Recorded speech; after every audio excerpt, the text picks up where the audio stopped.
Greetings and thank you for connecting with us here at Virtue Speaks. It is our desire to help encourage, inspire, and motivate you to be all that God purposed you for. You're listening to Monday Morning's Moments of Motivation. Remember to check us out at virtuespeaks.com. Now for your moments of motivation. This past Sunday, those of us who are Christians celebrated Easter Sunday. Easter is the cornerstone of our faith and represents the crux of our belief in Christ. I am sure that on this past Sunday, pastors around the world preached about areas in our life that have been declared dead, but through Christ can be resurrected. Or they may have preached about us dying to ourselves so that Christ can live through us. Whether or not your pastor preached that message or some variation of it, I am sure your service was impactful. However, today, I want to challenge us in a slightly different way. Instead of focusing on those areas in our life that we want to be restored or resurrected, I want to challenge you to consider what areas in your life you should allow to stay dead.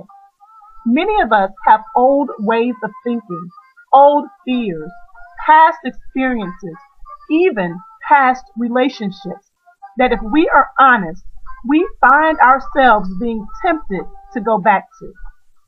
Think about that friend that you know is no good for you, but it's something about him or her that draws you back. It can be a platonic or a romantic relationship, but you know that being connected with this person does not make you better. Or think about that old habit that you promised you would walk away from, but if we were to catch you on the wrong day at the wrong time, we might find you right back to that habit as if it never left you. Or what about that shame, guilt, or hurt from your past?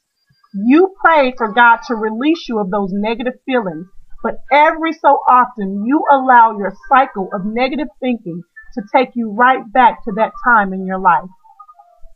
If we are honest, all of us have something in our lives that we know we need to let go of, something that we do not need to have resurrected in our life, something that needs to stay dead and buried.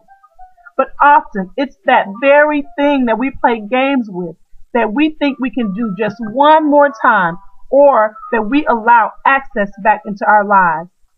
Today I challenge you to write a final goodbye letter to that negative thought, that bad habit, or that destructive relationship. I'm serious. I want you to actually write a letter of good riddance. I would love it even more if you would actually have a mock funeral service for whatever you were saying your final goodbyes to, but I'm sure I'm taking that too far. But seriously, it's time for us to let go of anything that is holding us captive, keeping us back, and hindering us from going to the next level. Repeat after me. I have too much living to do to let anything hold me back. Did you repeat it? I have too much living to do to let anything hold me back. Don't you feel much freer?